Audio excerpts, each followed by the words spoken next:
ရက်ပိုင်းကျုပ်တို့ရွာထဲမှာမဟာဗျာတဲ့ထုတ်တဲ့တွေရောပါတယ်တော်ဖြစ်နေတယ်ငါစေကန့်ဆရာမလေးပြောတယ်ကျုပ်ချတယ်ခင်ဗျာအေးအဲ့ဒါတို့တွေစားနေတယ်အစားအသောက်တွေနဲ့ပဲဆိုင်နေကွာ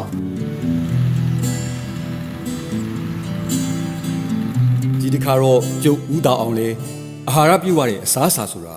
လူတိုင်းအတွက်ရေးကြည့်တယ်ဆိုတာမပြောမဖြစ်ပြောရတော့မယ်ဗျို့တိအချက်ကအစာအုပ်စု၃စုကိုညီညွတ်ညတာစွာစားသုံးတတ်ခြင်း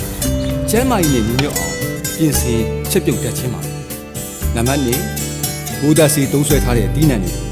တတ်မှတ်ထားတဲ့ရက်အတိုင်းအတိအကျထားပြီးမှလာစိုက်ခင်းကနေစကူးကြရပါနံပါတ်3အစာရည်စာပြက်လက်မှုအငြင်းကိုရှောင်ရှားနိုင်မှုတွေကျုပ်တို့အားလုံးကြိုတင်ပြင်ဆင်ထားဖို့တော့လိုတယ်ဗျနံပါတ်4ကျန်းမာရေးနဲ့ညီညွတ်တဲ့အစာအာဟာရဖြစ်စေဖို့အတွက်ကျုပ်တို့ဘယ်လိုလုပ်ဆောင်ရမလဲဆိုတာကိုမှန်ကန်တဲ့သတင်းအချက်လက်တွေပေးနိုင်တဲ့အဖွဲ့အစည်းတွေကတစ်ဆင့်ရယူကြရမယ်ကဲဒါဆိုအသက်ရှည်ကျန်းမာစေဖို့အာဟာရပြည့်ဝပြီးကျန်းမာရေးနဲ့ညီညွတ်တဲ့အစားအစာတွေကိုစိုက်ပျိုးထုတ်လို့မှီဝဲကြပါစို့ဆိုတာလေး